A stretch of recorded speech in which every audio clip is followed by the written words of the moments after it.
voilà, donc il y a une réalité démographique qui est que les États-Unis basculent d'une majorité de la population, je disais tout à l'heure, entre 60 et 65% de la population est encore blanche, et on estime qu'à échéance de 2040, il y aura davantage d'hispaniques, de minorités, et déjà, d'ores et déjà, alors que je vous parle, la plupart des enfants qui naissent sur le sol américain ne sont pas blancs. Donc il est vrai qu'il y a cette idée que numériquement, il y aura un basculement, mais qui détient le pouvoir ? Qui tire les rênes de ce pays?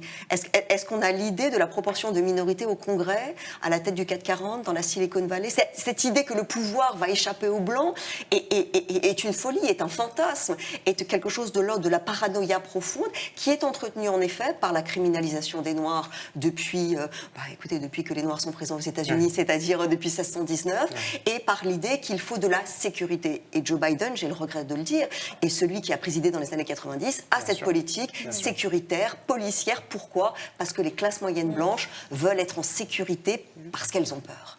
Vous utilisez beaucoup, donc, ce titre du livre, l'expression « pauvre petit blanc ». Vous utilisez de façon ironique pour justement questionner cette victimisation. Mais évidemment, moi, comme correspondant de Mediapart aux États-Unis, j'ai rencontré beaucoup de nombreux électeurs de Trump qui, quand on se moque d'eux d'une certaine façon comme ça, ça leur rappelle par exemple ce que dit Hillary Clinton sur le panier de gens déplorables. Donc en fait tout ça pour dire que en fait, ce genre d'expression, quand on leur renvoie à la figure finalement à ces électeurs, ils disent mais vous vous moquez de nous en fait, vous nous méprisez. Ce sentiment de mépris un peu culturel qu'ils peuvent ressentir, d'abord ils disent pas toujours que c'est parce qu'ils sont racistes, évidemment, bon voilà, mais qu'est-ce qu'on en fait de ce sentiment de mépris qui semble être aussi un élément très important? Est-ce que c'est juste du racisme qui s'avoue pas en fait, ou est-ce qu'il faut prendre en compte ce sentiment de mépris qu'ils ressentent? Alors d'abord, je voudrais bien que ce soit clair que le titre de mon livre n'est pas une apostrophe à un groupe de... Ce que je dis, et c'était déjà l'objet d'un de mes livres anciens sur le poor white trash, c'est que le pauvre petit blanc n'existe pas. C'est ça. C'est un fantasme, c'est une construction politique. Il n'y a pas de population qui... On a créé ça en 2016. On nous a fait croire qu'il y avait un tatoué avec sa bouteille de bière quelque part en Pennsylvanie qui venait de perdre son emploi et qui allait voter pour Trump. Pour moi, c'est un stéréotype.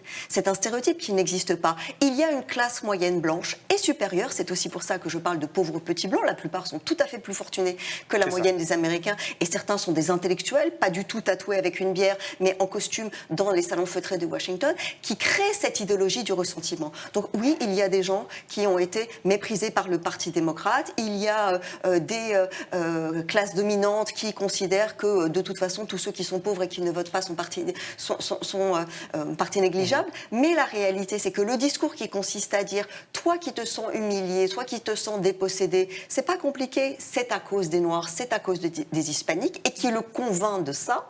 Celui-là est l'intellectuel qui tire les ficelles. Et c'est pour ça qu'on voit beaucoup les milices blanches dans les rues aujourd'hui. Ce qui se passe en réalité, c'est que cette idéologie-là, elle est au cœur du pouvoir. Elle est parmi les plus proches conseillers de Donald Trump.